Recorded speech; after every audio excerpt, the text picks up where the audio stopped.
क्रांती news, आवाज सर्वसामान्यांचा।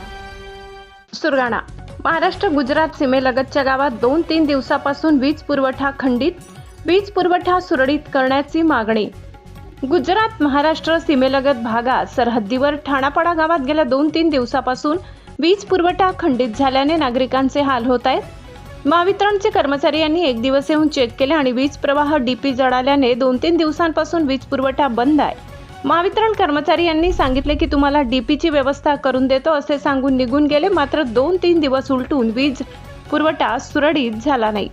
गावकऱ्यांना अंधारात राहावे लागते। मात्र अंधारात रात्री बेरात्री लघुशंकेसाठी किंवा बाहेर निघण्यासाठी लाईट नसल्याने अंधाराचे साम्राज्य असल्याने खूप भीती वाटते।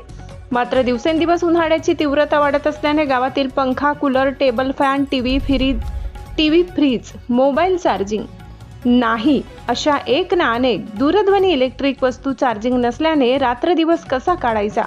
पंखा बंद असल्याने रात्री खूप उष्णता वाढत असल्याने झोपण्यासाठी खूप अडचणी येतात। तसेच ठाणापाडा गावातील डीपी ही केव्हाही बंद पडते।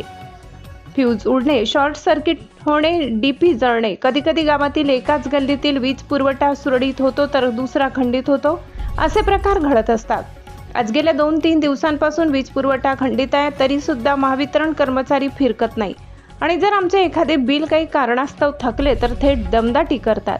वीज बिल भरा साहेब आम्हाला बोलतात, नाहीतर लाईट कट करू अशा चेतावण्या दिल्या जातात। त्यामुळे त्वरित वीज पुरवठा सुरळीत करावा अशी मागणी होत आहे। महाराष्ट्र क्रांती न्यूजसाठी प्रतिनिधी गणेश धुडे, सुरगाणा।